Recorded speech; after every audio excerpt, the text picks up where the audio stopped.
Empezamos entonces. Bienvenidos a este primer conversatorio sobre juventud de cara al Bicentenario. Es una iniciativa de la Facultad de Ciencias Sociales de la Universidad Católica. Les habla Carlos Eduardo Aramburú, decano de la facultad.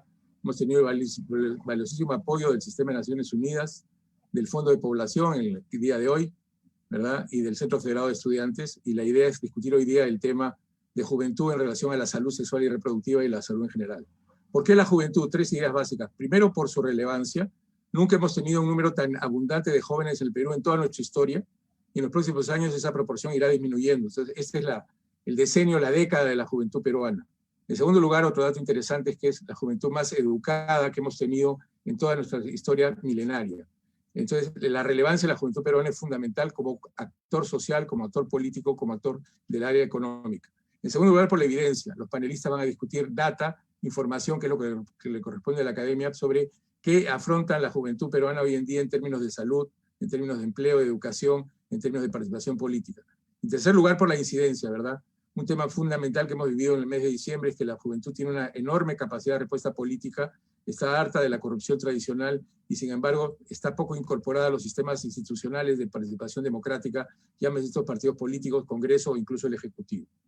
Quiero, en esta breve saludo a todos ustedes, agradecer básicamente el enorme esfuerzo que ha hecho el equipo de la Facultad de la Universidad Católica de Ciencias Sociales, ¿verdad?, en montar este conversatorio, al Sistema de Naciones Unidas, en especial al Fondo de Población de las Naciones Unidas, que va a trabajar los temas justamente de sexualidad en la juventud peruana y en la adolescencia, y a la OIT, que trabajará en el próximo evento, el día próximo jueves 18, sobre el tema de trabajo y empleo y educación, y el Programa de Naciones Unidas para el Desarrollo, con quien trabajaremos el tema de la participación política de los jóvenes. También quiero hacer un reconocimiento especial al Centro Federado de Estudiantes de Sociales, que con gran entusiasmo nos acompaña, porque nos pareció fundamental que en este evento los jóvenes tengan una voz, tanto para proponer como para discutir la evidencia que vamos a presentarles aquí. Obviamente también a todo el apoyo que hemos tenido de Naciones Unidas, a la Red Peruana de Comunicaciones, y en base a esta breve presentación quisiera invitarlos a acompañarnos tanto este jueves como los dos jueves siguientes en un tema que me parece fundamental, y ojalá nos estén escuchando los políticos, porque hay todavía una brecha enorme entre lo que se sabe y lo que se hace. Muchas gracias y bienvenidos.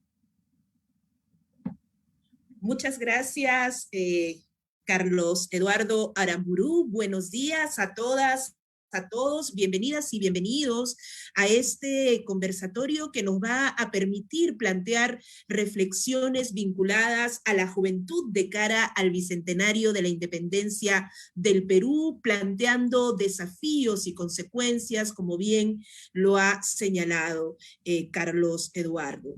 Es importante también plantear que de cara al Bicentenario, las juventudes han enfrentado distintos desafíos vinculados al acceso a las oportunidades de desarrollo, marcado los efectos socioeconómicos, políticos de la COVID-19. Entonces, a partir de esta situación y de las estructuras de desigualdad y exclusión que aún se mantienen en nuestro país y en realidad en la región, es importante también reflexionar, y gracias al esfuerzo de las instituciones ya mencionadas, vamos a poder contar con reflexiones que esperamos sean de su interés, y obviamente a lo largo de todo este espacio vamos a leer sus comentarios, vamos a responder las preguntas, así que no duden en hacerlo a lo largo de estos minutos.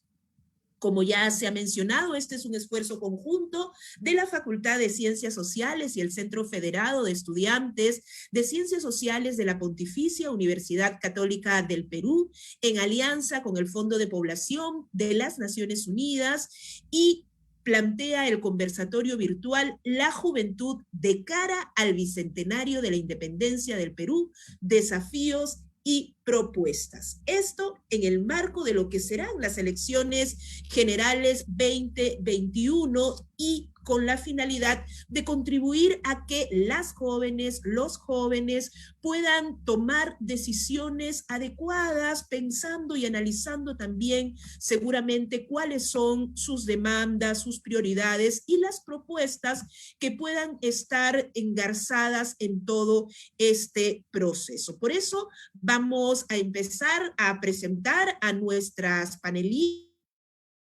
de esa manera tener mayor detalle de todo lo que será este trabajo. Tenemos la presencia de 3 destacadas especialistas que nos van a brindar durante estos minutos todos los detalles que usted requiere y seguramente vamos a poder tener más información y más claridad, sobre todo en referencia a lo que viene, en referencia a estas elecciones generales del 2021. Entonces, sin más preámbulo, vamos a presentar a nuestras panelistas, el perfil de cada una de ellas, para de esa manera tener mayores detalles.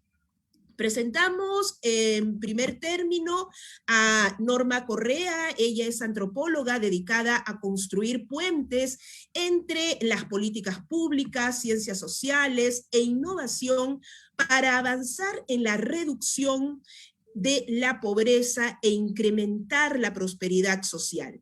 Es magíster en política social y desarrollo por London School of Economics y licenciada en antropología de la Pontificia Universidad Católica. Ella cuenta con amplia experiencia liderando programas de desarrollo, así como investigadora, evaluadora y asesora para organismos multilaterales, instituciones públicas, laboratorios de innovación y empresas en Perú y América Latina. Entonces, sin duda, desde la Pontificia Universidad Católica vamos a tener la presencia de nuestra especialista. También contamos con más personas y más especialistas a lo largo de esta oportunidad. Tenemos a Antonia Espinosa, estudiante de la especialidad de antropología de la Pontificia Universidad Católica del Perú. Ella también es una destacada estudiante y trabaja en temas de salud sexual y reproductiva e infancia. Actualmente es miembro del Consejo de la Facultad de Ciencias Sociales de la Pontificia Universidad Católica del Perú. Entonces, sin duda, la voz joven está presente también, aunque todas y todos obviamente tenemos mucho que decir en esta oportunidad. Vamos ahora a presentar a Carmen Murguía. Ella es analista del Programa de Naciones Unidas y precisamente a partir de su experiencia y de su currículum podemos dar cuenta de todo el trabajo que hace el Fondo de Población de las Naciones Unidas en esta oportunidad y con ella queremos empezar la reflexión, sobre todo en referencia a cómo está afrontando la juventud toda esta situación que viene con la pandemia, ¿no? Cómo está impactando en su vida, en sus vidas, y considerando también la heterogeneidad que existe en nuestro país. Vamos entonces a empezar la ponencia con nuestra querida Carmen Murguía. Bienvenida, Carmen. Muchísimas gracias, Sofía. Un saludo muy especial a Carlos Eduardo, a la mesa, a las personas que me acompañan en la mesa, a Norma, a Antonia. Realmente un gusto compartir con ustedes este espacio. Yo realmente quisiera empezar señalando algo que todos y todas sabemos, y es que estamos viviendo, por lo que lo estamos viviendo en carne propia, y es que el impacto de la COVID-19 ha sido devastador, no solo por el alto número de personas fallecidas y contagiadas, sino también por los efectos que tiene y tendrá en la calidad de vida de millones de personas en Perú y en todo el mundo. No obstante, es importante resaltar que el impacto no es igual para todos los grupos de la población. La población joven, que es un grupo de edad muy importante, que comprende el 30% de la población en América Latina y el Caribe y casi el 25% de la población en el Perú, está experimentando un impacto particular debido al cierre de los centros educativos, el distanciamiento físico, las medidas de confinamiento, el empeoramiento de las condiciones de vida y, por supuesto, las previsibles consecuencias económicas que auguran un futuro laboral mucho más difícil para nuestros jóvenes. Los niveles de estrés, ansiedad, miedo, preocupación y sobre todo incertidumbre de cara al futuro que están experimentando los jóvenes son mucho mayores que en otros grupos de la población. Ya algunos están hablando de la generación confinada, resaltando de alguna manera que la pandemia tiene un triple impacto sobre las juventudes. Por un lado, en sus trayectorias educativas, por otro lado, en su trayectoria laboral y también en el acceso a bienestar y desarrollo integral. En este periodo largo de aislamiento, es altamente probable que exista un retroceso en sus vidas que afecte su estado de bienestar. Y esto es un gran desafío para todos los países, especialmente para los países en desarrollo.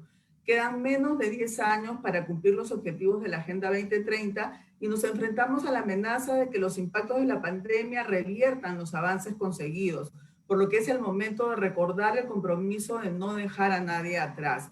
Quienes tienen más probabilidades de quedarse atrás son las personas que ya partían de quedarse atrás o de una situación de desventaja antes de la pandemia. Y en este grupo podemos considerar a los jóvenes y adolescentes en general, pero especialmente a los jóvenes indígenas, a los jóvenes afroperuanos, a los jóvenes con alguna discapacidad, a los jóvenes que pertenecen a la comunidad LGBTIQ, entre otros jóvenes, ¿no? En Perú no contamos con un índice que nos mida el riesgo de pobreza y o exclusión, como por ejemplo lo tienen los países europeos.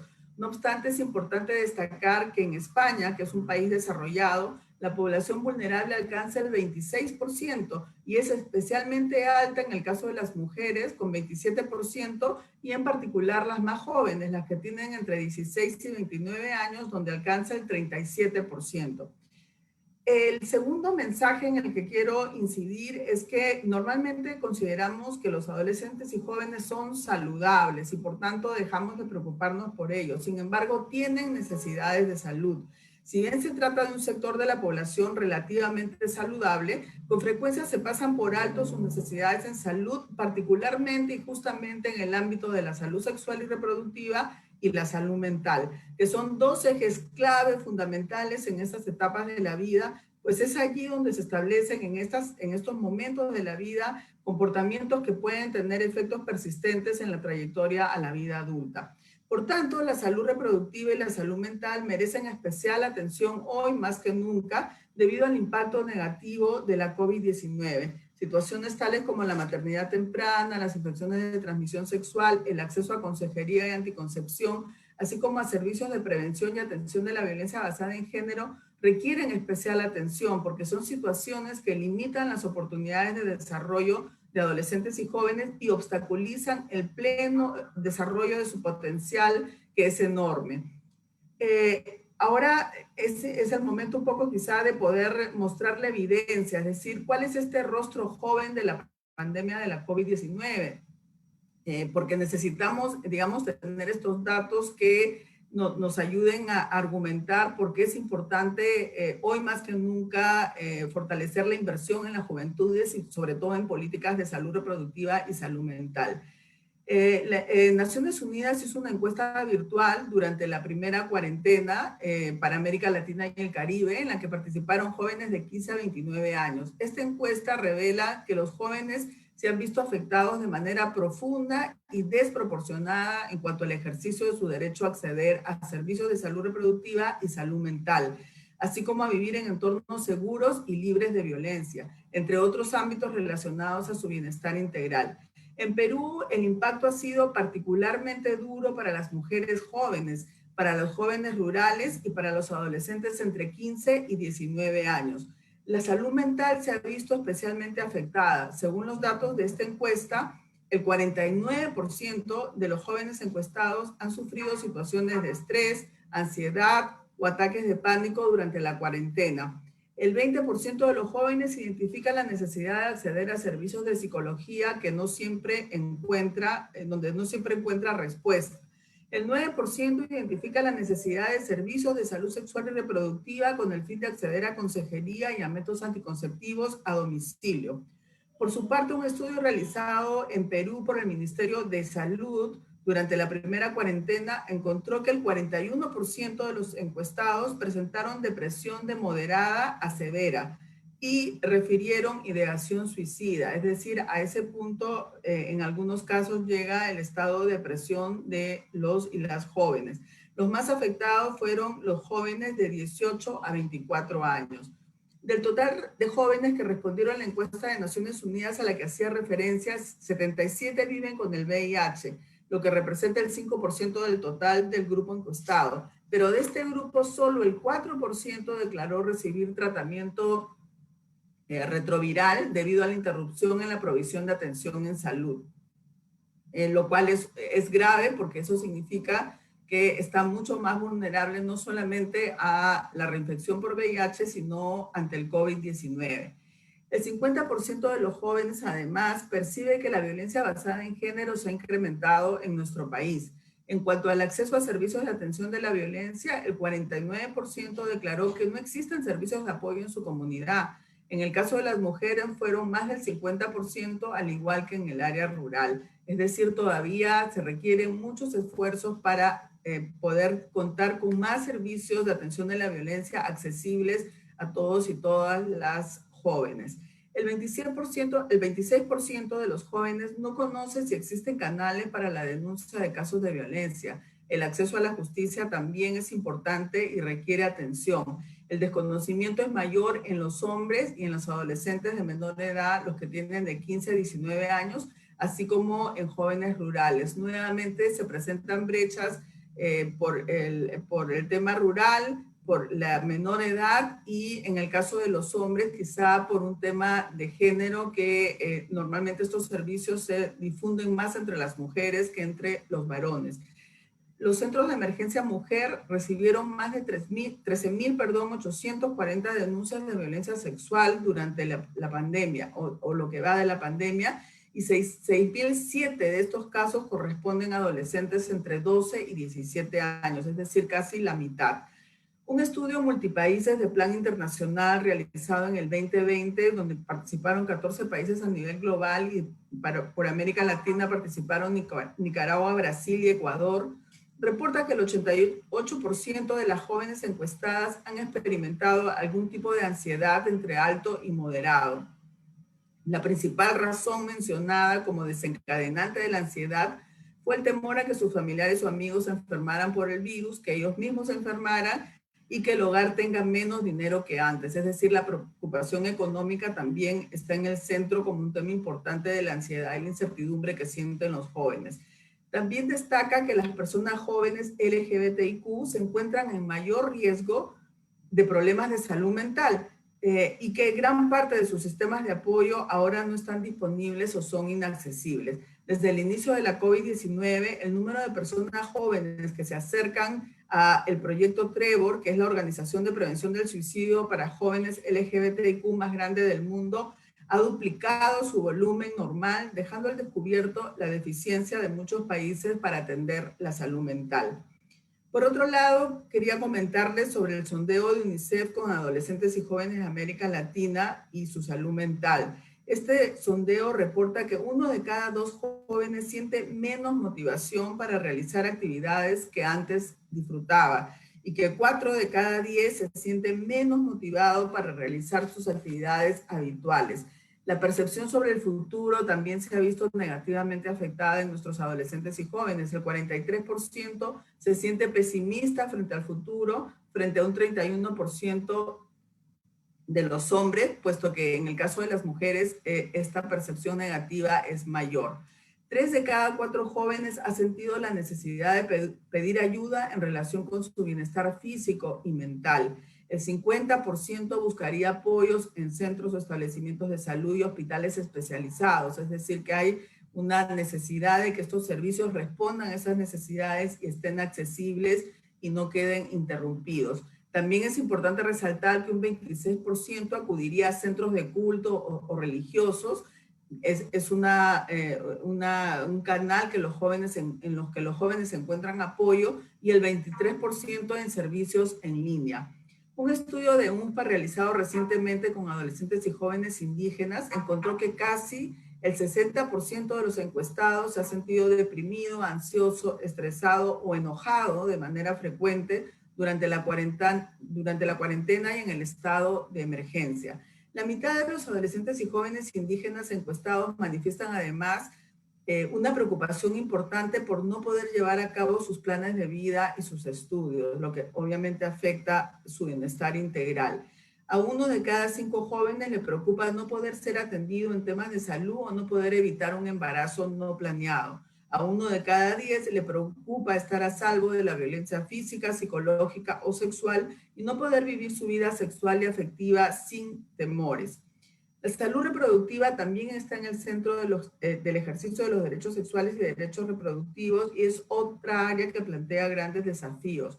Estimaciones a nivel global realizadas por UNFPA con la colaboración de la Universidad Johns Hopkins y otros socios alerta sobre el grave impacto de la interrupción de la prestación de los servicios de salud sexual y reproductiva a consecuencia del confinamiento. Se estima que por 6 meses de confinamiento, y en realidad entre todas las medidas restrictivas llevamos mucho más, esto podría dejar a 47 millones de mujeres sin la posibilidad de usar anticonceptivos, incluyendo a las adolescentes y las jóvenes, lo que provocaría 7 millones de embarazos adicionales a los que ya se esperaban, ¿no? Y durante los próximos 10 años, las consecuencias secundarias de la COVID-19 podrían resultar en 31 millones de nuevos casos de violencia basada en género, y aproximadamente 13 millones más de matrimonios infantiles o matrimonios adolescentes forzados por estructuras de género desiguales. En América Latina, donde una de cada 3 mujeres se ve afectada por la violencia de género, ha habido un aumento significativo en las denuncias por la violencia de género y asesinatos de mujeres y adolescentes desde que se establecieron las medidas de confinamiento. Solo en Perú se reportó la desaparición de 606 niñas y adolescentes al inicio del confinamiento entre el 16 de marzo y el 30 de junio del 2020. Además, la pobreza puede empujar a las adolescentes y mujeres jóvenes a tener relaciones transaccionales de riesgo, lo que puede generar más violencia, infecciones de transmisión sexual y embarazos no deseados. En el estudio de UNFPA en el que participaron jóvenes indígenas, solo el 31% declaró que podía acceder a anticoncepción en clínicas y establecimientos de salud. Las mujeres jóvenes que respondieron a la encuesta y los jóvenes del área urbana son los más afectados en cuanto al acceso a anticoncepción debido a la pandemia. Por otro lado, 4 de cada 10 jóvenes encuentra la mayor parte de información sobre derechos sexuales y derechos reproductivos a través de sitios web y en las redes sociales. Es decir, que en las escuelas o en otros canales como la familia o los establecimientos de salud no se está encontrando esta información sobre derechos sexuales y derechos reproductivos. Cabe señalar que el 21% de los jóvenes mencionan sentir temor de acudir a un establecimiento de salud por ser discriminados. Este sentimiento es mayor en los varones y en los jóvenes que viven en el área rural. Es decir, todavía hay un sentimiento de no aceptación de los jóvenes como sujetos de derecho cuando acuden por servicios. En las Naciones Unidas, en la encuesta de las Naciones Unidas que ya hemos mencionado, el 32% de los hombres reporta haber tenido mayor acceso a métodos anticonceptivos en comparación con las mujeres, de los cuales solo el 26% la tuvo. Es decir, otra vez el tema de la brecha de género para el acceso a la salud sexual y reproductiva. Y también es importante mencionar que los adolescentes de menor edad, los de 15 a 19, son los que presentan mayores dificultades para en la ocurrencia de embarazos no deseados, no planificados. En lo que va del 2021 se han registrado ya 5.437 embarazos en adolescentes entre 15 y 19 años. Entre quienes usan normalmente métodos de protección sexual, los lugares más frecuentes para adquirirlos son las farmacias y las boticas, seguido por los centros de salud, quizá cuando el centro de salud debería ser el primer lugar donde los jóvenes debieran poder acudir y recibir consejería y métodos de manera gratuita. Esto evidencia la importancia de que los establecimientos de salud del MINSA no solo atiendan la actual demanda, sino que también amplíen su cobertura. En esta línea es preocupante que un 12% no habría usado ningún método de protección sexual, incluyendo un 2% que habría tenido relaciones sexuales contra su voluntad. Respecto a la dificultad para acceder a métodos anticonceptivos, las principales razones fueron desconocimiento sobre dónde conseguir estos servicios, la vergüenza o el temor, ¿no? Y esto es importante porque estas limitaciones son las que están haciendo que los jóvenes muchas veces se alejen de los servicios de salud. El 80% también no haber podido acceder por temas propios del sistema de salud pública, como por ejemplo que el personal, no había personal para que los atendieran, el horario no era adecuado, o había muchos pacientes en espera o no quisieron atenderlos solo o sola, es decir, requirieron el consentimiento de padres o tutores, cosa que la actual normatividad permite que se atiendan sin dicho consentimiento, ¿no? Respecto al nivel de conocimiento de los servicios de salud sexual y reproductiva, se identifica un gran desconocimiento. El 51% no conoce que puede asistir a recibir consejería en temas de salud sexual y reproductiva, recibir métodos anticonceptivos en cualquier establecimiento de salud sin el consentimiento de los padres. A 1 de cada 5 encuestados le preocupa un embarazo no planeado, a un 10% le preocupa no poder vivir su vida sexual y afectiva sin temores, y a un 8% le preocupa poder adquirir una infección de transmisión sexual. Entre los jóvenes indígenas destaca que en la última relación sexual un 17% no empleó ningún método de protección y un 12% empleó métodos no seguros, tales como el retiro antes de la eyaculación, la abstinencia periódica y el uso de plantas. Además, un preocupante 7% no usó protección por oposición de la pareja. Estos son los grandes desafíos que enfrentamos como país de cara al bicentenario de la independencia del Perú. A pesar de este panorama complejo y desafiante, creo que es importante también señalar que la pandemia de la COVID-19 ha sido una oportunidad para que los jóvenes demuestren su capacidad de resiliencia para afrontar la adversidad y que pongan de manifiesto que en esta crisis las juventudes están comprometidas participando en iniciativas solidarias en sus comunidades. Pese a enfrentar grandes dificultades, muchos adolescentes y jóvenes han encontrado diferentes formas de hacer frente a los nuevos desafíos y manejar sus emociones, y nos han demostrado su gran capacidad de resiliencia, empatía y solidaridad. Quisiera cerrar con algunas propuestas, aunque vamos a seguramente conversarlas a lo largo del diálogo. En primer lugar, decirles que la transición hacia un futuro más sostenible, con igualdad de género, debe centrarse en particular en la población adolescente y joven, en particular en las adolescentes y las mujeres jóvenes en toda su diversidad, y debe incluir apoyo específico para sus familias y comunidades. Las estrategias deben contar con los recursos necesarios. Es necesario también que se evalúen las necesidades concretas de salud reproductiva y atención de la salud mental que pueden tener los adolescentes y jóvenes, para considerarlas en el diseño y aplicación de las medidas para contener y mitigar los efectos de la pandemia, teniendo especialmente en cuenta los grupos en situación de mayor vulnerabilidad. Se requieren además medidas sólidas para proteger a las adolescentes y jóvenes de la violencia de género, teniendo en cuenta las situaciones especiales de ciertos grupos como los que hemos mencionado, mujeres y jóvenes afroperuanos, migrantes, indígenas, personas LGBTIQ. Reconocer la salud sexual y reproductiva y los derechos sexuales y reproductivos como servicios esenciales que salvan vidas es crucial, porque con esto vamos a proteger a las mujeres, y esto debe ser parte de la respuesta crítica a la pandemia. Dar prioridad en las estrategias de educación a distancia a la educación sexual integral, generar lineamientos, tomar medidas y mejorar la inversión en herramientas pedagógicas y formación docente, de modo que la educación sexual llegue a todos los estudiantes. Ofrecer más servicios de salud mental, reconociendo el impacto psicológico de la pandemia, especialmente en adolescentes y jóvenes, y garantizar que la información y los servicios que deberían incluir líneas de ayuda y acceso en línea estén accesibles y no sean discriminatorios.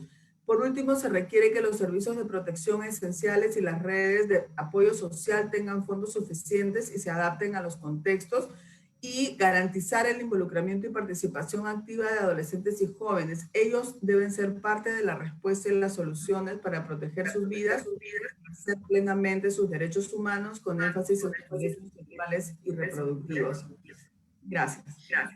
Muchas gracias, Carmen Murguía Pardo. Ella es analista de programas en el Fondo de Población de las Naciones Unidas y específicamente en temas de adolescencia y juventud, y como también hemos señalado, ha trabajado mucho en lo que significa la implementación y evaluación de políticas de adolescencia y juventud, con énfasis en salud sexual y salud reproductiva. Esto es importante porque, como ya hemos señalado al inicio de este conversatorio, en particular este busca analizar el impacto de la COVID-19 en la salud de las juventudes, la salud sexual, la salud reproductiva y la salud mental en el centro para lograr un desarrollo sostenible. Y en esta línea de análisis y de reflexión, además, leyendo los comentarios que ya están haciendo algunas preguntas, vamos a darle la bienvenida a Norma Correa. Ella es docente de la Pontificia Universidad Católica. Norma, bienvenida. Adelante. Bien. Muchas gracias, Sofía. Muchas gracias a los organizadores del evento, a la facultad, al UFA, al Centro Federado. Para mí es muy grato acompañarlos esta mañana en esta discusión, ¿no? Como ha señalado el decano Aramburu, las movilizaciones de noviembre posicionaron a la juventud en la agenda pública. Como sabemos, desde calles y desde celulares, una generación poco comprendida por los tomadores de decisiones hizo sentir su voz y planteó formas renovadas de incidir en los asuntos públicos. La denominada generación del Bicentenario despertó interés, generó titulares y suscitó debates que fluctuaron en el ámbito político y también aquellos vinculados al marketing y al consumo. La pregunta que quisiera compartir con ustedes esta mañana es: ¿qué impacto ha tenido en la agenda efectiva de políticas públicas? ¿Dónde están los jóvenes en la discusión electoral que estamos viviendo en estas semanas, ¿no? Y como sabemos, los jóvenes tienen una importancia demográfica significativa en nuestro país. Constituyen la tercera parte de la población en edad de trabajar, de acuerdo a cifras oficiales del INEI, y son casi el cuarto de la población total. A pesar de su importancia como parte de la población, sabemos que la prioridad efectiva otorgada a la juventud en diferentes políticas sectoriales ha sido baja, ¿no? Ahora, acá hay una paradoja en el caso peruano, ¿no? Porque esto lo que hemos visto de alguna manera suceder en el ámbito de políticas públicas, donde la juventud tiene una importancia retórica, pero eso no se traduce en importancia programática ni presupuestal, se ha dado en un contexto en el que hemos vivido un bono demográfico que desafortunadamente ya va a terminar. Nuestro país ha pasado por una transición demográfica en las últimas 5 décadas que ha tenido como consecuencia el incremento de la población en edad activa, es decir, aquellos de 14 a 59 años. El bono demográfico es sabido que es considerado una de las mayores ventanas de oportunidad que tienen los países para impulsar políticas de desarrollo a mediano plazo. El Perú desafortunadamente no lo ha aprovechado hasta ahora como ha debido. Todavía estamos a tiempo, yo diría, este último quinquenio especialmente crítico para tomar medidas. Y yo creo que la pandemia nos coloca de alguna manera la ventana de oportunidad para hacer las cosas distinto. No por las razones que ha señalado Camincha, muy detallada, toda la evidencia que ha compartido en su presentación, queda claro que los jóvenes, la agenda de juventudes, debe tener un lugar prioritario, tanto en las medidas de mitigación a la pandemia como en la agenda post-pandemia, ¿no? Y yo quisiera centrar, bueno, este comentario breve que tengo, ¿no? La discusión sobre la importancia de atender aquellas brechas y desigualdades persistentes entre los jóvenes. Y vamos a tomar un ejemplo, son varias que podríamos conversar, ¿no? La educación, el empleo, la participación política. Yo quisiera llamar la atención sobre una que es especialmente significativa en este contexto de pandemia, que es el impacto en pobreza. Y me permito compartir pantalla porque quiero compartir con ustedes un par de gráficos, ¿no? Para un poco situar esta conversación, ¿no? Lo que ustedes ven aquí he preparado para compartir con ustedes este gráfico, es la incidencia de pobreza monetaria por grupo de edad. Esta es la última foto al 2019, la última foto estadística que tenemos antes de que llegue la pandemia, ¿no? Y es interesante cuando observamos las cifras, ¿no? Lo que ustedes ven en la barrita celeste es la pobreza total, ¿no? En el Perú estaba 20.2%, ¿no? Al 2019. Lo que ustedes ven en la línea roja es la incidencia en la población de hasta 14 años, lo que ven en línea azul es de 15 a 29 años y lo que vemos en línea verde es la población de 30 a más. Aquí hay un claro llamado de alerta. sobre todo de esta población que hoy es adolescente, mañana será joven, ¿no? Y un llamado de alerta sobre la mochila pesada de la pobreza infantil que desafortunadamente se ha incrementado en la pandemia. Entonces urge un enfoque generacional también en las políticas de superación de la pobreza y protección social.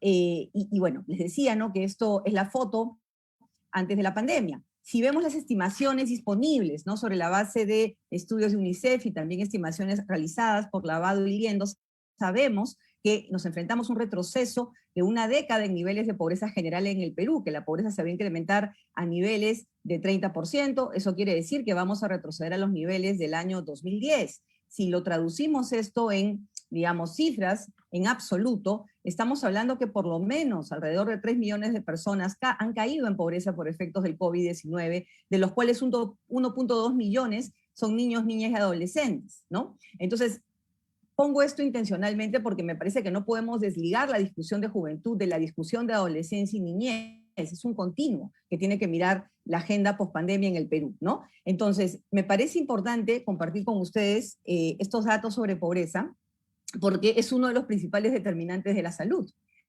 tanto de la salud mental, la salud sexual reproductiva y también otras dimensiones de la salud que me parece importante que se tome en cuenta, porque entonces eso nos permite, ya en estos últimos minutos que me queda, plantearnos algunas preguntas alrededor de las implicancias de políticas públicas. ¿Dónde están entonces los jóvenes en la agenda de la reactivación económica? ¿Dónde están los jóvenes en la agenda de la reactivación social? ¿No? Que yo creo que son preguntas críticas tanto en el marco de este debate programático que tenemos a propósito de las elecciones generales, como lo que deberían ser las próximas acciones del gobierno que será electo y que tomará funciones a partir de julio. Y en particular, además de los aspectos señalados por Camincha en mucho detalle, yo quisiera agregar la centralidad de tener una apuesta y una claridad en las soluciones de empleabilidad, desarrollo de habilidades blandas y respuestas a las brechas de aprendizaje que tendrán aquellos jóvenes que están culminando secundaria en este periodo del 2020, 2021, 2022, 2023, que son los que van a cargar la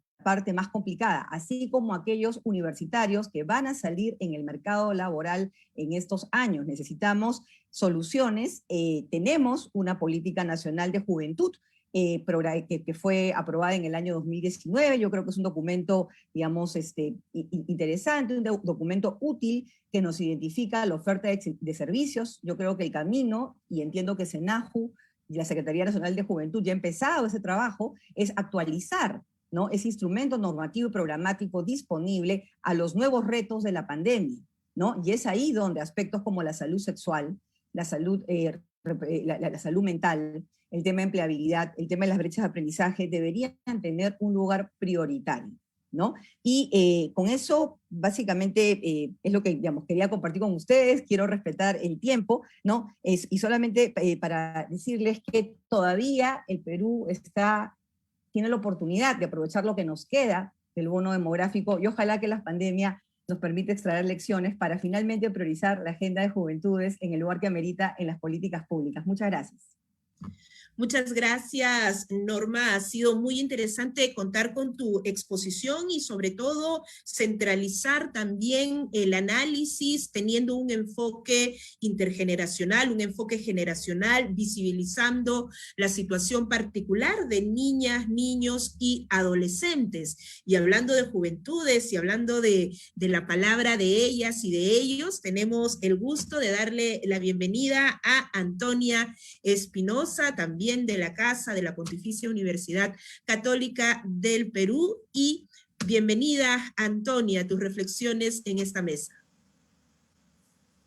Buenos días, muchas gracias primero que todo por la oportunidad de estar presente aquí con estas mujeres tan habilidosas que han representado también en esta mesa, ¿no?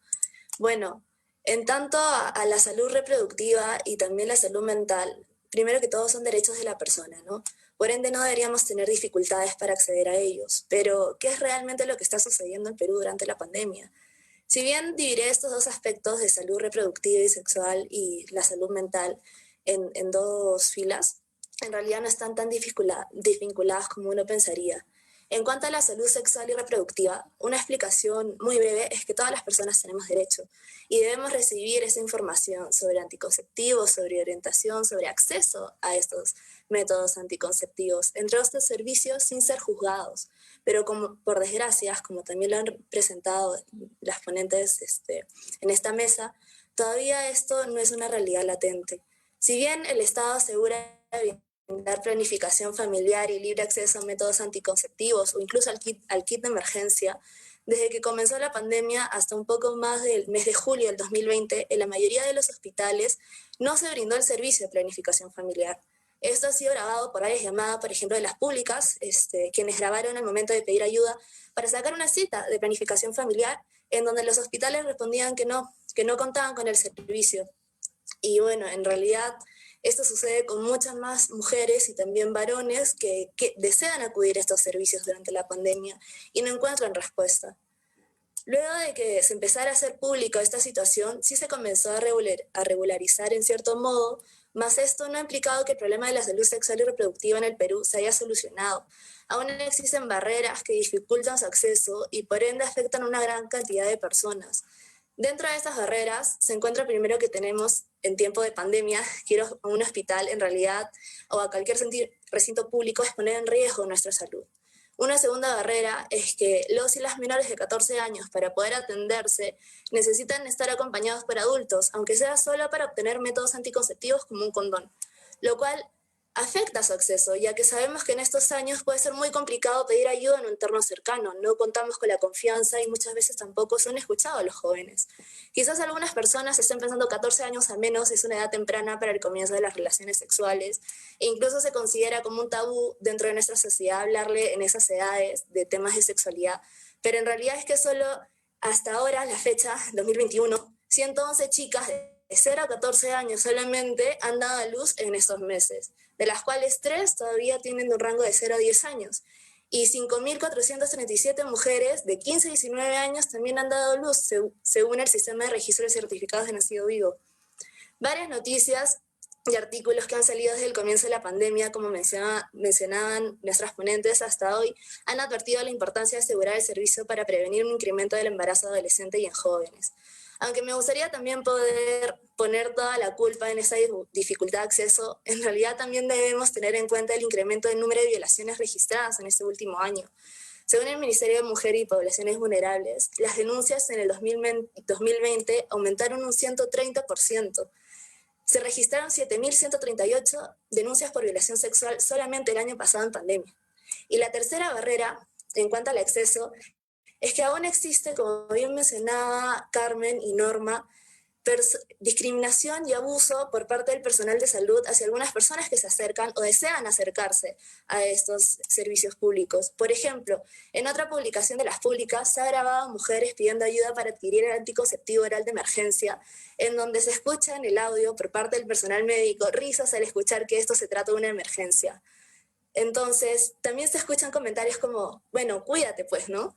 ¿Cómo un joven, o una chica, o un varón se va a acercar a esos servicios si recibe este tipo de respuestas por el personal médico que debería brindar seguridad? Y esto no solo ocurre en cuanto a los servicios de planificación familiar, sino que debido a que en el Perú también el aborto solo es legal en cuanto al ámbito terapéutico, esto causa que muchas mujeres que en pandemia han sido abusadas o no han tenido acceso a estos métodos anticonceptivos, se encuentran en situación de embarazos no deseados, deciden realizar estos procedimientos por su cuenta en casa o incluso en instituciones, establecimientos ilegales e insalubres, sufren complicaciones durante este proceso donde, por miedo a ser juzgadas, incluso detenidas, prefieren no acudir a centros hospitalarios, provocando graves daños en su salud, incluso también causando la muerte. O chicas que han acudido a hospitales han decidido quitarse la vida, como hemos visto en noticias el año pasado, por miedo a que sean denunciadas. En cuanto a la salud mental, vemos que las dificultades del acceso, y aquí el vínculo que mencionaba en un comienzo, termina por causar daños en el bienestar mental y emocional de la persona, ya que debido al encierro puede ser que éste esté pasando por embarazo no deseado, como comenté, también puede estar conviviendo con su abusador, o en otros casos, como en la comunidad LGTBIQ+, muchos deben reprimirse o ocultarse debido a que su familia o las personas con las cuales se encuentra conviviendo en esta pandemia no aceptan su orientación sexual o identidad, causando un malestar muy fuerte que puede terminar en graves consecuencias para su bienestar mental y emocional.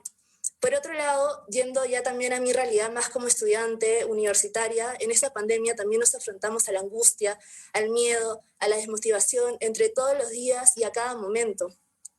No tan solo es el estrés de estar en casa sin sociabilizar como antes lo hacíamos, es estar en clases con bulla a nuestro alrededor, tratando de prestar atención a una voz que sale de una pantalla, mientras al mismo tiempo estamos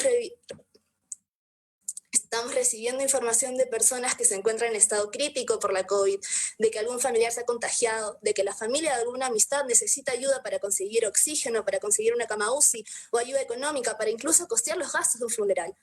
Todo mientras la o el docente sigue dictando también la clase.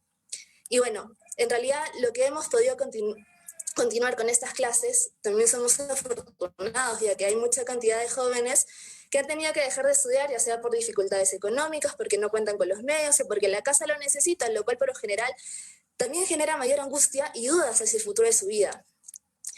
Y yo también tuve la oportunidad de leer el estudio de la UNICEF que mencionaba Carmen, y al leer esto la verdad no pude dejar de pensar en las situaciones de mis conocidos y publicaciones que también veo diariamente, ¿no? En las redes sociales, todos los días se ven jóvenes consultando por terapias para poder pedir ayuda, pero en realidad también debemos preguntarnos cuántos de los jóvenes que necesitan esta ayuda en realidad también la piden, ¿no?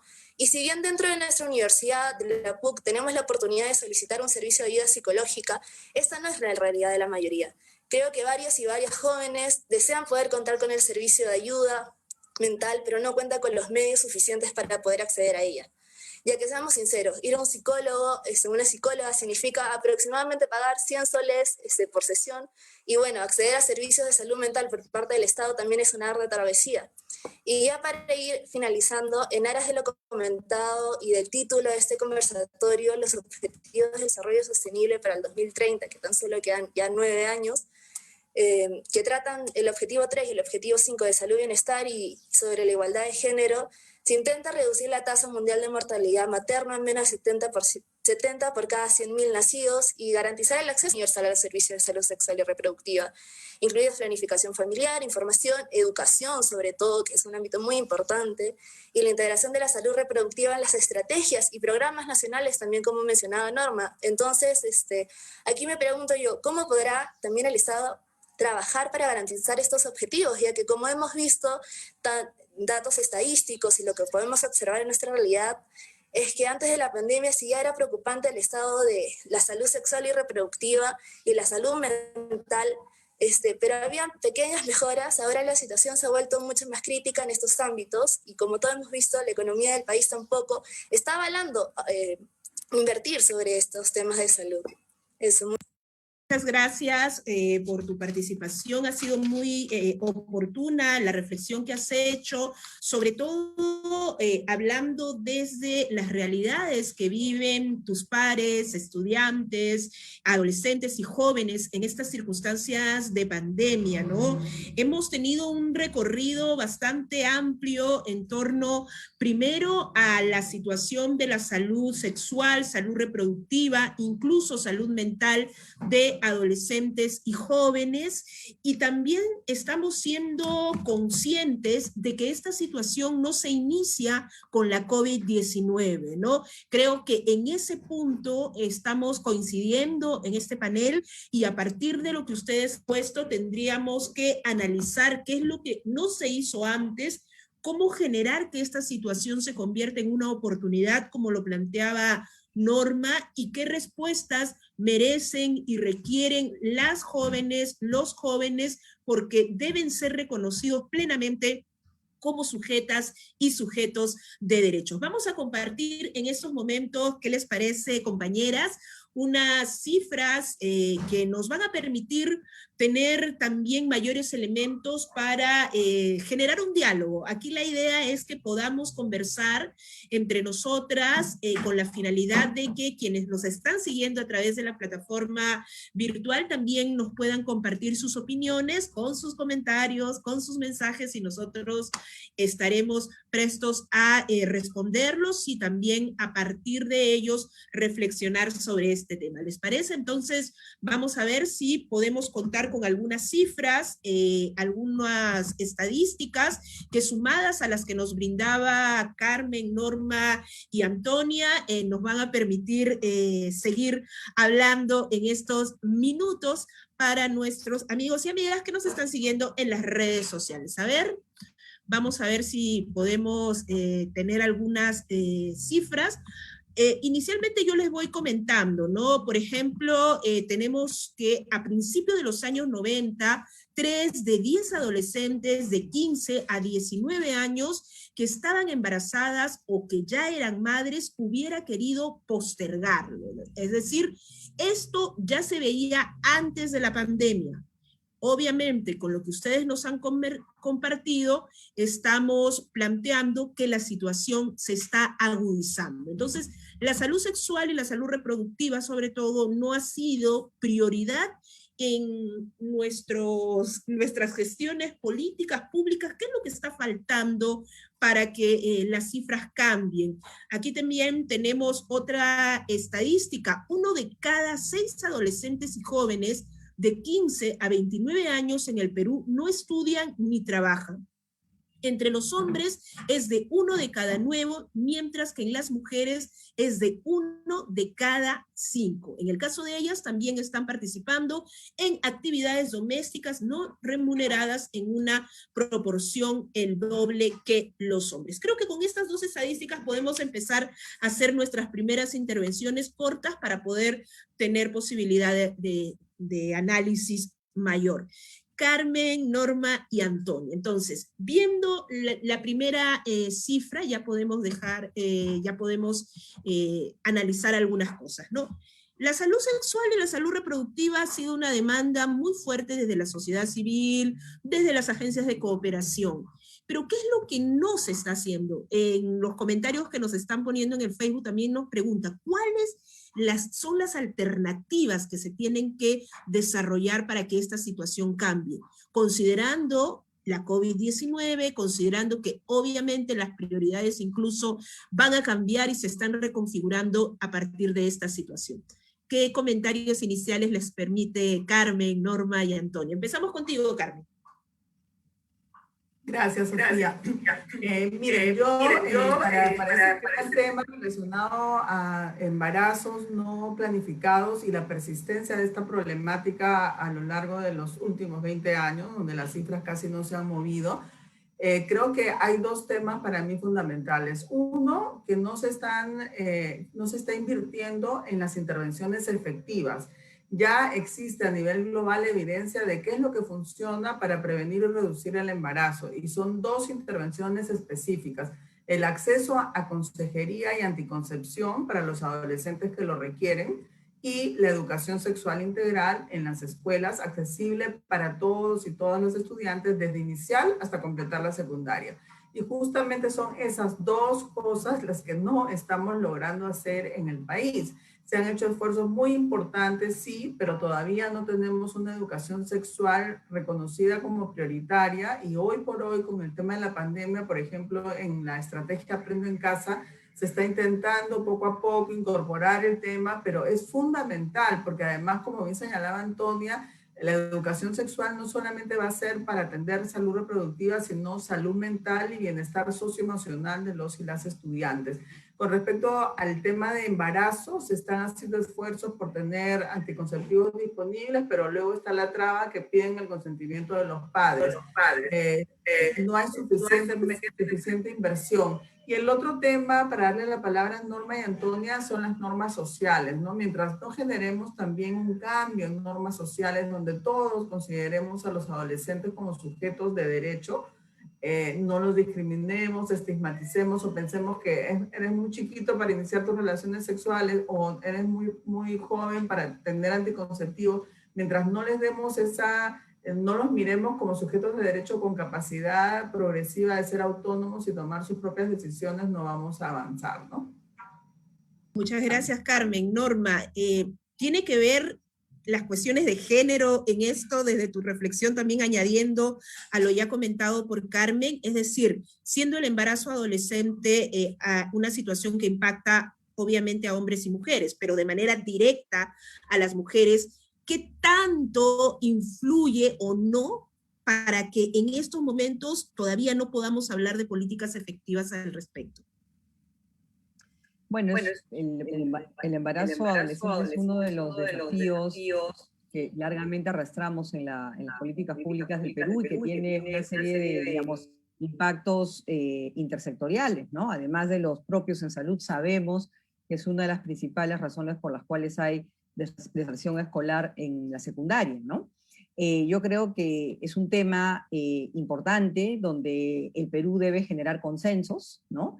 Y yo quiero pensar que podemos en este país estar en la capacidad de, más allá de las diferentes posturas, ¿no?, que pueden tener las tiendas políticas, y me parece muy bien que hayan posturas distintas, porque tiene que haber pluralidad en democracia, vamos a estar todos de acuerdo que el embarazo adolescente genera una situación donde las mujeres terminan arrastrando, ¿no?, desigualdades que se van a traducir también, no solamente en brechas educativas, sino en una entrada al mercado laboral con muchas dificultades, en un contexto de un país donde, como sabemos, no existen sistemas institucionalizados de cuidado, ¿no? Salvo el programa Cuna Más, que es un programa que a mí me encanta, pero es un programa de cobertura muy pequeña, ¿no?, para la cantidad de demanda potencial. No existen soluciones de cuidado establecidas, institucionales y de escala en nuestra sociedad.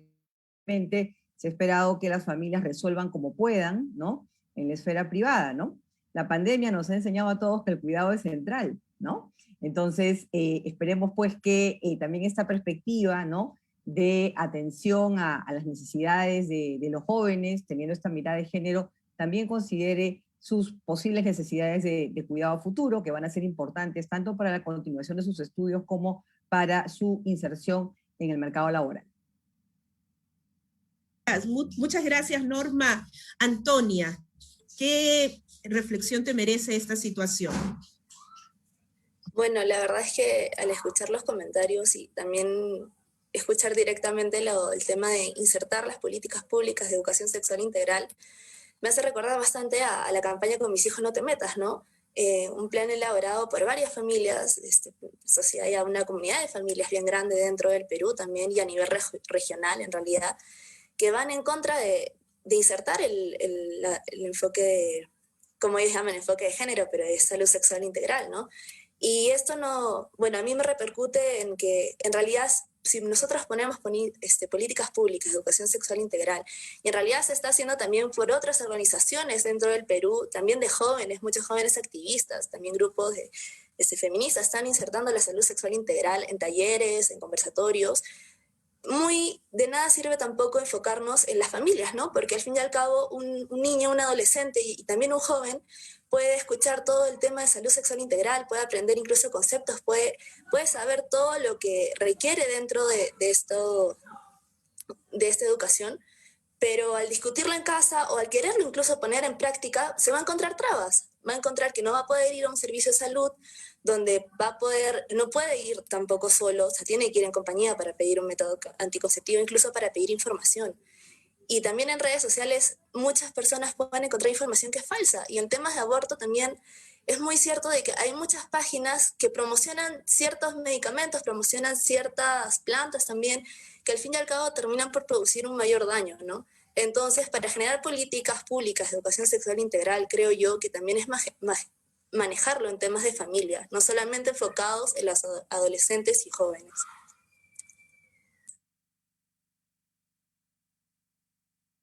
Ahora sí. Muchas gracias, Antonia. Bueno, tú has incorporado una mirada interesante, sobre todo con el sector que se opone a este tipo de avances, bueno, vamos a decirle avances porque está en el marco incluso de convenciones, de conferencias internacionales, entonces es algo que el Estado peruano se ha comprometido. Pero lo cierto también es que algo que nos hace recordar Carlos Eduardo, las familias. ¿Dónde aparecen las familias en este proceso? Uno de los contraargumentos mayores es que precisamente son estos espacios los que deberían estar encargados de poder impulsar una educación sexual adecuada, que las adolescentes y que los adolescentes se cuiden, que no haya ningún inconveniente o riesgo para su salud sexual o su salud reproductiva. ¿Qué es lo que está pasando con las familias? Vamos a empezar ahora con Norma para luego que Carmen también incorpore su reflexión. Bueno, yo pienso que las familias peruanas han pasado por una situación muy compleja, ¿no? En el marco de esta pandemia, donde hemos visto que los hogares se han vuelto oficinas, universidades, escuelas, hospitales, ¿no? Desafortunadamente esa es la situación que hemos vivido en nuestro país y lo que yo pienso es que efectivamente hay apoyo, ¿no? Y con los contenidos y acompañamiento que se requiere brindar, ¿no? A nivel de estas unidades familiares, que son finalmente, así como tenemos la primera línea sanitaria, ¿no? Los que están en los hospitales, en las familias tenemos, a mi juicio, la primera línea social para responder a los desafíos de esta situación de pandemia, donde vamos a estar en periodos de confinamiento, ¿no? En respeto a las medidas sanitarias, ¿no? Y porque todos queremos que nuestro país supere esta situación. Entonces, efectivamente yo considero que no ha habido una, vamos a decir así, una mirada de tener a los hogares como audiencia, ¿no? En cuanto a la cual dirigirnos, ¿no? Para poder también brindar orientación, ¿no? Porque yo creo que también los padres, ¿no? También como están mencionando en el chat, ¿no? Requieren, ¿no? Requieren también tener contenidos para poder abordar una conversación con sus hijos alrededor de temas de bienestar en general, ¿no? Incluimos ahí el mental, la salud mental y otros temas, ¿no? Entonces es paradójico, ¿no? Porque uno dice, estamos todos en la casa, pero a veces estamos separados, ¿no? Está cada uno en su rutina y cada uno en sus presiones. Entonces, cualquier herramienta, contenido que facilite una conversación en los hogares y que promueva la empatía también dentro de los propios miembros del hogar, creo que va a ser muy buena, ¿no? Sobre todo para sobrellevar este año que nos espera. Sí, y esto antes de la pandemia y durante la pandemia, Carmen, ¿no? Tú como psicóloga y además experta en este tema y trabajando desde hace muchísimo tiempo, sabes todos los contraargumentos vinculados a esta situación, a no hablar de sexualidad en los colegios, a no abordar estos temas con los adolescentes. ¿Qué piensas al respecto? ¿Hay posibilidades de que esta situación cambie? Bueno, quiero pensar que sí. Tengo mucha esperanza y optimismo. Yo creo que, o sea, es algo que quizás no es entre comillas, nos puede aliviar, pero esta situación no solamente la vivimos en Perú, ¿no? Es decir, en todos los países de América Latina, por lo menos, esta situación con el tema de educación sexual avanza, retrocede, dependiendo de los gobiernos de turno, de cuánto la sociedad empuja hacia atrás o hacia adelante. Pero yo quiero resaltar un tema que me parece importante y que realmente tomé conciencia y lo tomé hace como un par de años, que fue un congreso mundial sobre el tema de educación sexual. Y la conclusión que sacábamos es que hay que también romper el mito que la educación sexual solamente es una educación sexual para adolescentes. Es decir, todos necesitamos educarnos en sexualidad a lo largo de la vida, porque la sexualidad es una situación dinámica y siempre estamos viviendo emociones nuevas, situaciones nuevas que requieren que todos como sociedad estemos educándonos en sexualidad. Entonces, partiendo de este supuesto, yo creo que las familias tienen un rol importantísimo, pero no necesariamente para que ellos sean los educadores, porque ellos vienen de familias donde no recibieron educación sexual, muy probablemente, escuelas donde no recibieron educación sexual, entonces mal van a poder tener todas las herramientas y como comentan en el chat, dicen los contenidos necesarios. Sin embargo, sí deben ser involucrados en las propuestas educativas desde la comunidad, desde la escuela. También es importante señalar que el rol no solamente lo tiene el Ministerio de Educación, digamos, o la institución educativa, también hay un rol de otros sectores que pueden apoyar en esta labor de educar en sexualidad, incluso desde la comunidad y las propias familias, generar estrategias para que esto suceda, ¿no? También creo que es importante romper el mito de que los papás no quieren educación sexual. Nosotros hicimos una encuesta hace algunos años en el marco del nuevo currículo y los papás decían que sí querían que sus hijos se educaran en temas, desarrollaran competencias socioemocionales, que conocieran los aspectos más importantes de la sexualidad, cómo cuidarse, ¿no? Entonces yo creo que los padres pueden ser grandes aliados, pero hay que darles información basada en evidencia científica, que puedan ellos analizar críticamente lo que reciben y que no es, y que forma parte de la famosa posverdad, que cualquier cosa es evidencia y te dicen sustentos que no tienen ningún asidero, ¿no? Ahí lo dejaría. Muy bien. Antonia, a ver, danos mayores luces al respecto, sobre todo considerando lo que dice Norma, lo que dice Camincha. Es tan interesante y necesario hablar de patrones socioculturales y también reconocer que los padres, las madres y cuidadores no necesariamente han estado involucrados en temas vinculados a sexualidad, ¿no? Hay que vencer nuestros propios prejuicios, miedos, temores, tabúes. Y uno digamos, acusaciones, entre comillas, que se le hace a los adolescentes y jóvenes es: ustedes tienen la información, es decir, allí está, se sabe cómo deben cuidarse, están los métodos anticonceptivos, entonces, ¿por qué no lo hacen? Estoy poniéndome del otro lado, por si acaso, antes de que me digan algo, sino, ¿qué es lo que necesitan ustedes? ¿Qué es lo que crees que todavía falta en ese sentido? ¿O por qué no se da una salud reproductiva más adecuada? Bueno, en cuanto al último punto que comentas, creo que un aspecto importante es el tema de los tabús, ¿no? Porque, por ejemplo, creo que muchas de las mujeres también, hablando como mujer, en una etapa de la adolescencia nos hemos podido enfrentar a tener una relación sexual con un chico ya un enamorado de tiempo o recién, en donde si bien como chicas podemos tener conocimientos de usar métodos anticonceptivos, de cómo funcionan, incluso la importancia de estos, pero también hay otro punto, ¿no? De la presión que se ejerce en esos momentos, al no tratar los temas no tan solo con métodos anticonceptivos, sino de una manera de, como mencionaba Norma y también Carmen, de salud y salud mental en realidad, ¿no? O sea, cómo tú vas a enseñar un sistema de salud reproductiva sin enfocarte también en cómo actúa uno, en los valores quizás, en el respeto sobre todo, y en el respeto de los derechos de las otras personas, ¿no? Y esos son, creo yo, patrones que uno termina reproduciendo, ¿no? Muchas, bueno, como mujer dentro de un círculo que conoce bastantes también otras chicas por amistades, así, tenemos conversaciones, ¿no? De grupos cerrados, por lo menos de las situaciones que nos pasan, o incluso de cómo en el colegio a nosotras no nos enseñaron a utilizar estos métodos anticonceptivos, ni tampoco nos hablaron de estos temas, todo lo contrario. Por ejemplo, en mi caso, la virginidad en mi colegio, un colegio católico acá en Perú, era un tema primordial, encerrada en una esfera en donde solamente tú tenías que enfocarte por el tema de llegar virgen, ¿no?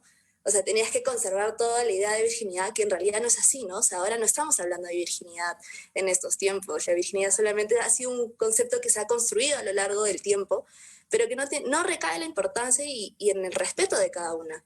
Entonces, si nosotros seguimos reproduciendo los mismos valores que nos inculcan dentro de nuestros hogares, a pesar de tener la información, es bien difícil romper con estas brechas. Sí, es interesante cómo también das cuenta de cómo el valor de una persona y sobre todo de una mujer está marcada por su vida sexual, por su comportamiento, entre comillas, deseado, ¿no? Y tiene que ver con todos los patrones socioculturales al cual también ustedes han hecho referencia. Y hablando de los mismos, la pandemia también nos ha hecho ver de manera mucho más clara el tema de la sobrecarga laboral de las mujeres en los espacios domésticos, ¿no? Esto, como lo vimos en la cifra anterior, hace seguramente también que muchas adolescentes y jóvenes hayan tenido que dejar de trabajar o de hacer otras cosas, de que muchas mujeres hayan tenido que laborar fuera del hogar para ocuparse de las actividades de casa o ayudar a los padres, a la madre, a cuidar a los hermanos. Entonces, nuevamente, la evidencia nos dice, antes de la pandemia, que ya la situación estaba compleja, ahora, pues, aún más. ¿Qué podemos hablar sobre esto? También pensando en elecciones, ¿no? ¿Qué cambios deberían darse para que podamos encaminarnos a una situación distinta? donde todas y todos podamos tener una posibilidad de desarrollo. ¿Qué es lo que tendríamos que mirarlo desde una pertinencia cultural también, entendiendo la diversidad de nuestras comunidades, desde una mirada intergeneracional e intercultural, y obviamente de género? A ver, ¿quién se anima a empezar? Ustedes me dicen. Creo que Camincha nos está viendo sí. No, mira, el tema creo que es complejo, sin embargo, yo creo que justamente esta pandemia nos da esa oportunidad de poder repensar muchas cosas, ¿no? El tema de cuidados, el tema de la violencia de género y cómo esta pandemia ha afectado desproporcionadamente a las mujeres, niñas, adolescentes, jóvenes, mujeres adultas, ¿no? Y en parte tiene que ver con el tema de la carga de trabajo doméstico y las tareas de cuidado. Para no tomar mucho tiempo, de repente lo que quisiera resaltar más es el poder trabajar más en masculinidades transformadoras de género, es decir, trabajar más con los hombres, con los varones, desde niñitos, ¿no? Porque allí les vamos inculcando esta idea de que las tareas domésticas las hacen las niñas, el cuidado de los adultos o de personas menores queda a cargo de la hermana mayor, no del hermano menor. Entonces, el tema de los hombres tienen mucho más derecho, entre comillas, a estar en el espacio público, en la calle, mientras que las mujeres en casa, cuidándose y guardándose y cuidando a los otros, ¿no? Entonces yo creo que hay avances que ha ido haciendo el Ministerio de la Mujer y otras estrategias interesantes, la Universidad Cayetano Heredia, también recuerdo en el trabajo con masculinidades, pero hay que fortalecer muchísimo eso. Y no es un tema de que los hombres tienen que apoyar, o sea, es parte de su responsabilidad. Entonces lo que tenemos que lograr es una corresponsabilidad en los roles reproductivos, en las tareas de cuidado y domésticas entre hombres y mujeres, y esto se va construyendo desde muy pequeñitos. O sea, por eso es que, digamos, la apuesta, creo yo, que es transformar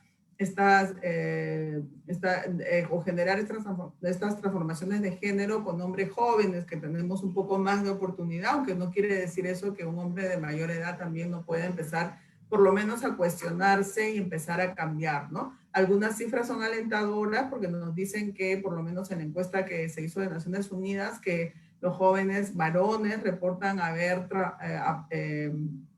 asumido más tareas de cuidado y domésticas en casa, pero no al mismo nivel todavía que las mujeres, las niñas y las adolescentes en particular, ¿no? Entonces, estrategias para trabajar masculinidades deben ser transversales, yo diría a todos los sectores como parte del enfoque de igualdad de género que deberíamos realmente imprimir a toda la política pública, no solamente en el diseño, sino en la implementación y la evaluación, ¿no? Así es, y hablando de hombres, Carlos Eduardo nos dice, exacto, y los hombres que nadie se autoembaraza, nos dice Norma. A ver, siguiendo la reflexión de Carlos Eduardo y de Carmen, ¿qué es lo que está pasando con la sobrecarga en las familias durante esta pandemia a las adolescentes y a las mujeres? Bueno, justo en la línea, ¿no? de lo que ha señalado Camilla, hay amplia evidencia del impacto diferenciado en la pandemia en las mujeres, y yo creo que debemos promover también una conversación sobre su impacto diferenciado en términos generacionales, ¿no? Porque también es cierto que en este contexto de situación, como les contaba, ¿no? Donde en los hogares confluyen tantos roles y tantas funciones societales, los jóvenes también, ¿no? Han asumido responsabilidades de cuidado, ¿no? De enfermos. Muchas veces son los que salen, ¿no? Los que salen y tienen, digamos, el rol de, por ejemplo, comprar el oxígeno, ¿no? Por poner un caso de una situación muy particular, ¿no? Que vivimos en nuestro país, pero que es fuerte, ¿no? Para las familias y su experiencia. Yo lo que quisiera destacar acá es poco, digamos, la oportunidad, ¿no? De poder tener una mirada generacional a la familia, al conjunto de políticas públicas, me refiero, ¿no? En los planes de gobierno que yo he tenido oportunidad de revisar por temas profesionales, ¿no? Digamos, incluyen, ¿no? Los diferentes partidos políticos mencionan a los jóvenes de alguna u otra manera, ¿no? Y el tema es que siempre es así, ¿no?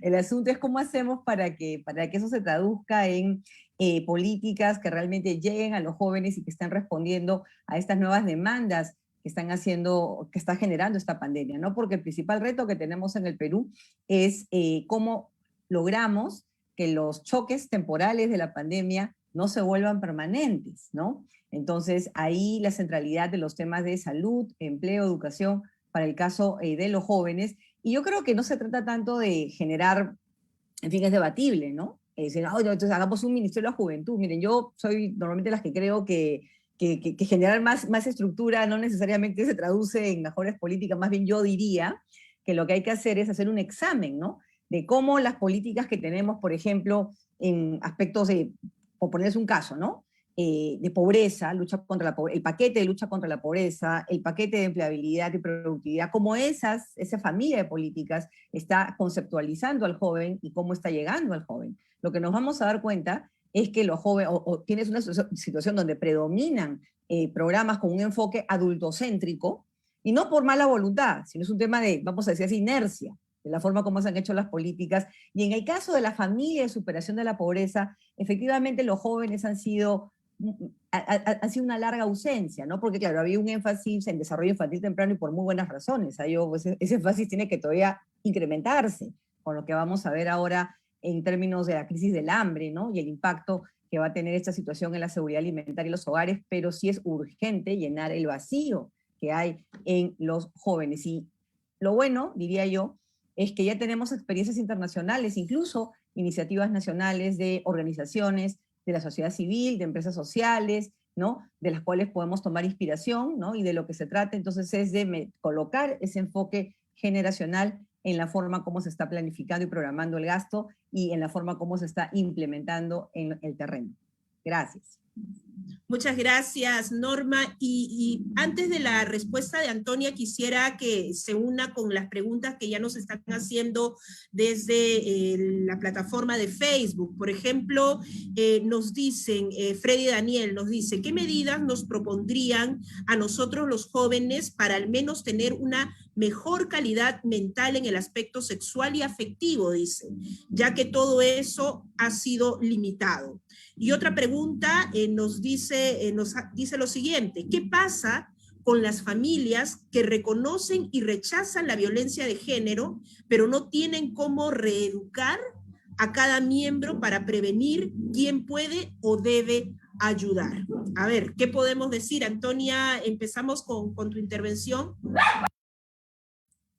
Sí, bueno, en cuanto a la última pregunta, de cómo los hombres pueden moverse dentro de estos espacios para adquirir salud mental y también afectiva, creo que hay un gran problema también en la iniciativa propia, ¿no? O sea, yo tenía la oportunidad de ser consejera comunitaria en temas de salud sexual y reproductiva, también de apoyo, y la verdad es que dentro de todo un año solamente un hombre se acercó a este servicio, hablando con otras compañeras también, de todo el tiempo solamente era un chico por cada una, ¿no? No era más, no superaba esa valla.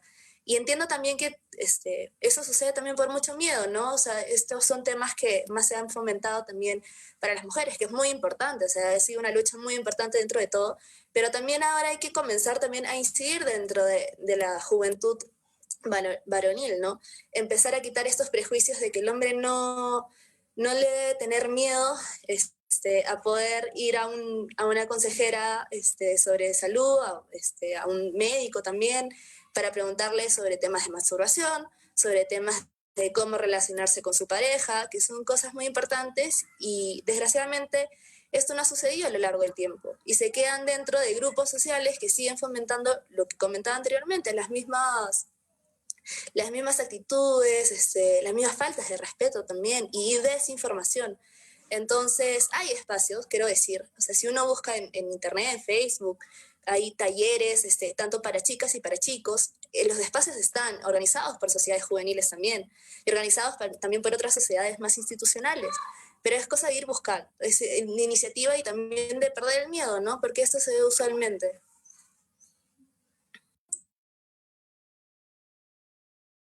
Perfecto. Carmen, ¿qué piensas al respecto?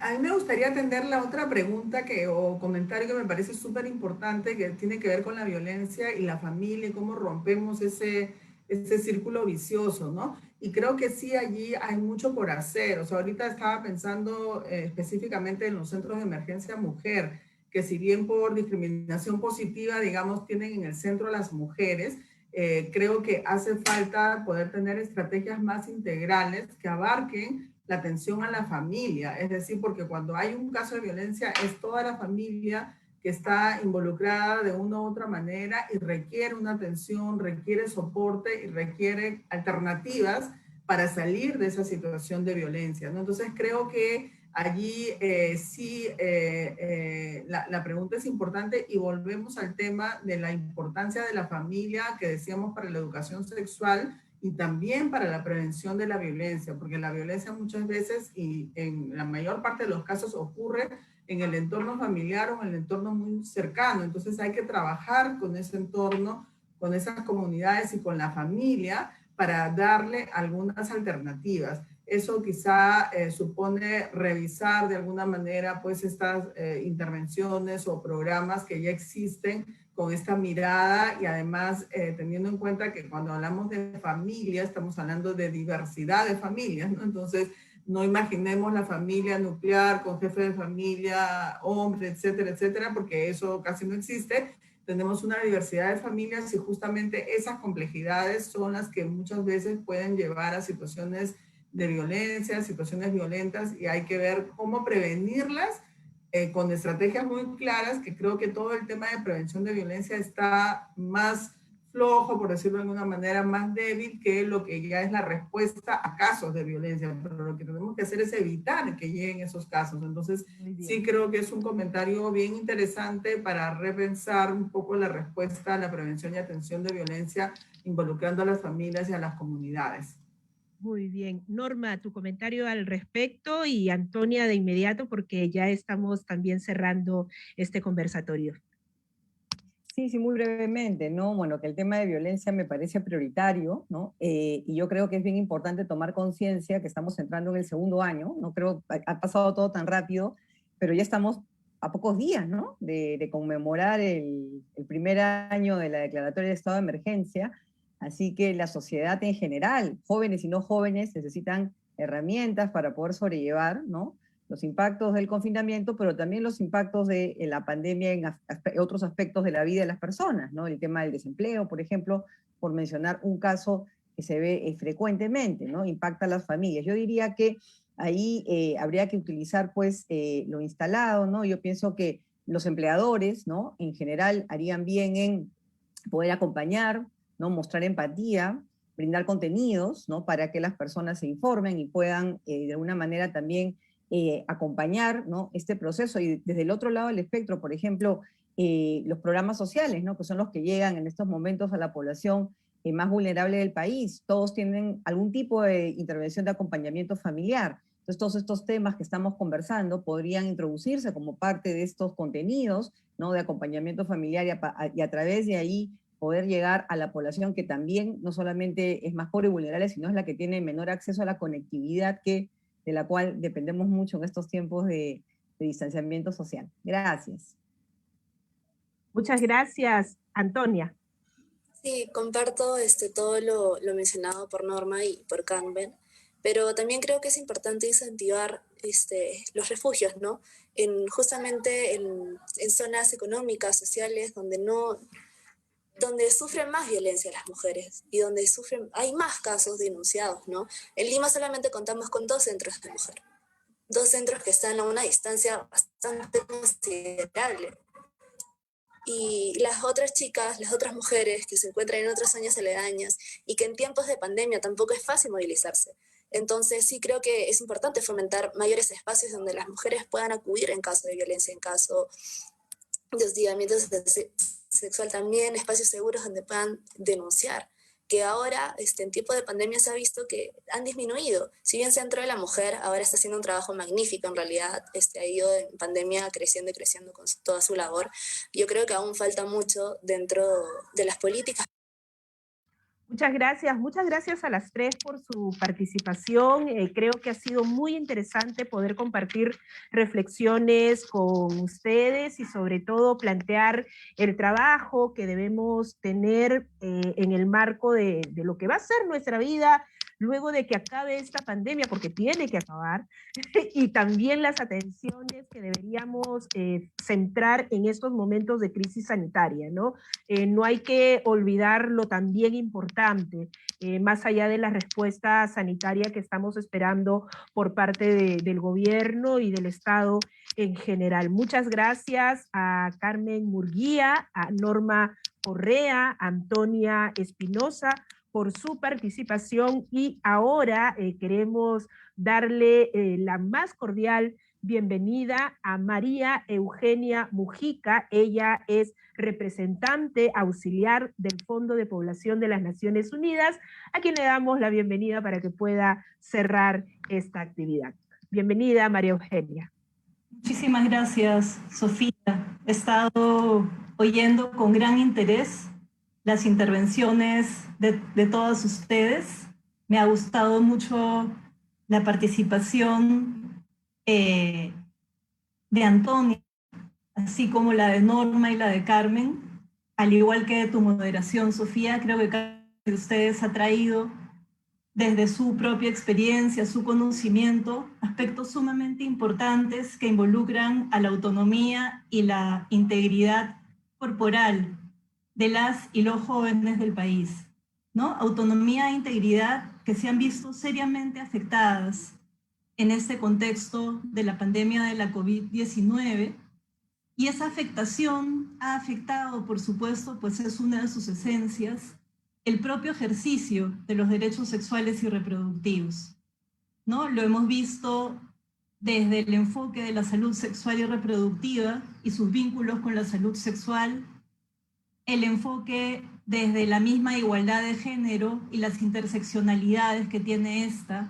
con la posibilidad de ejercer los derechos sexuales y reproductivos, y cómo a su vez estos también se ven diferenciados en términos de otros tipos de factores que determinan exclusiones y discriminaciones en el país. Hemos visto cómo además esto impacta y es impactado a su vez por las situaciones de afectación socioeconómica que se han dado en los hogares de los y las jóvenes del país, ¿no?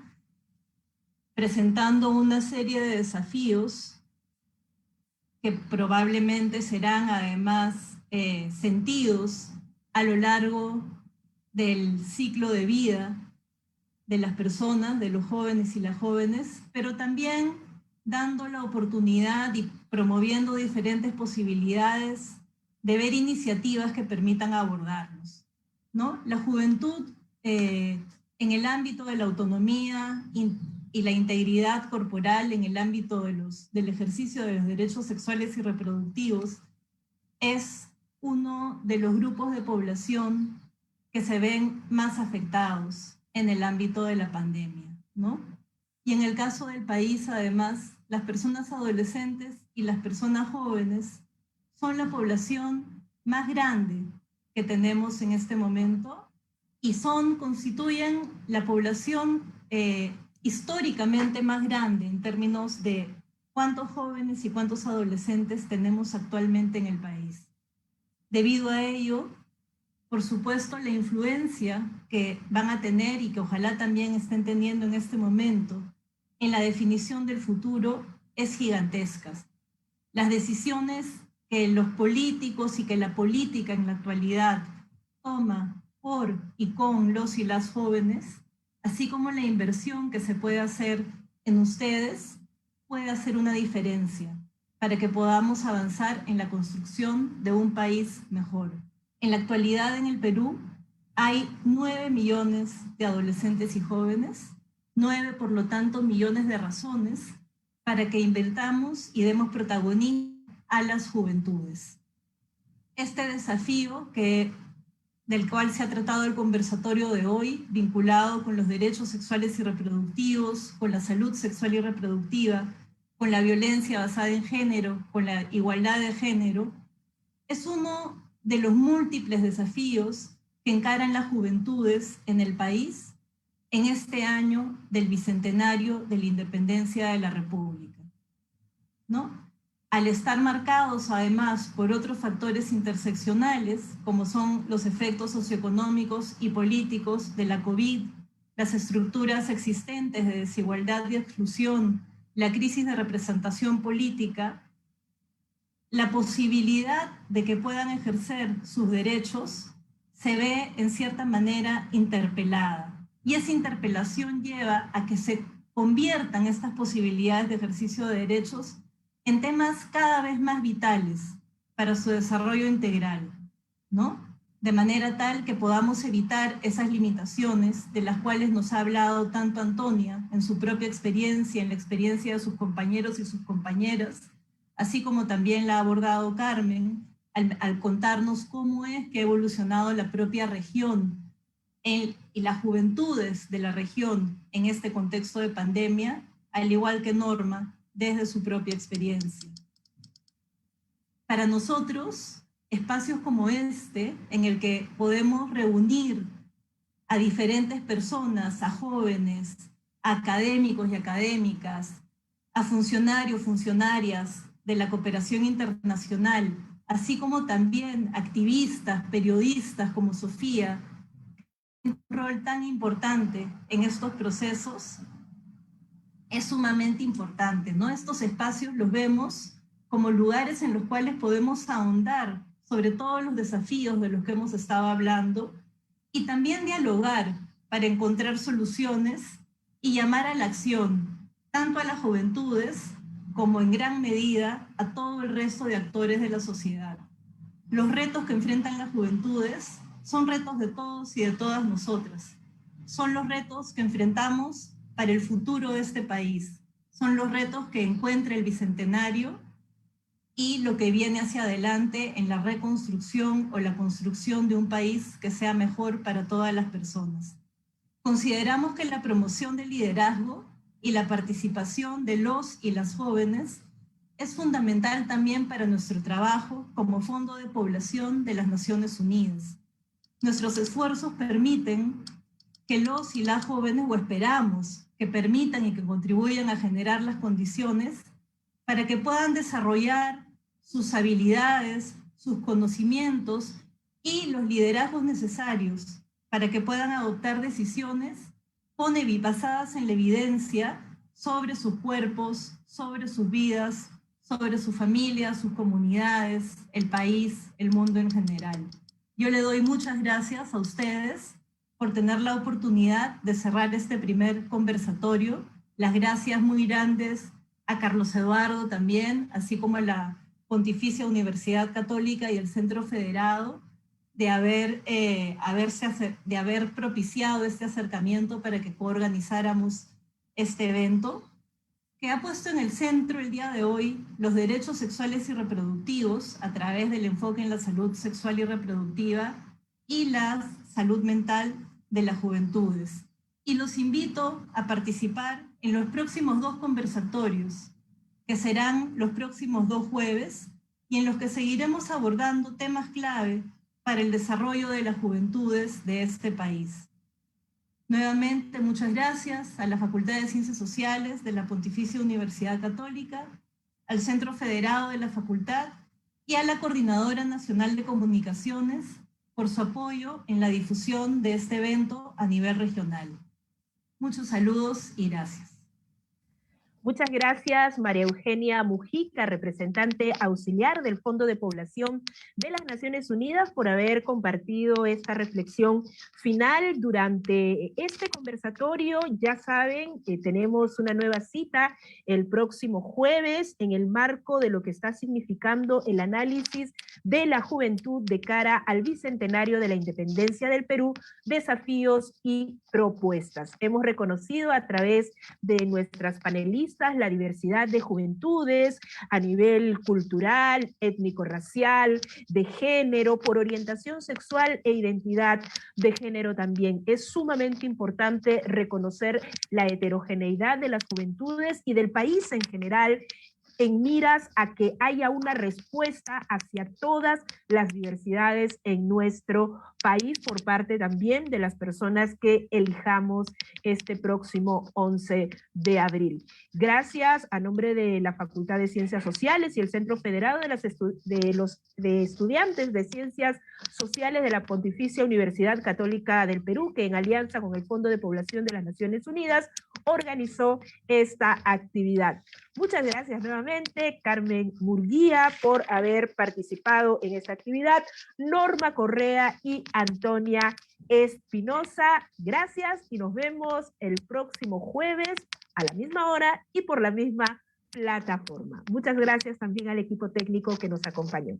Hasta la próxima. Gracias.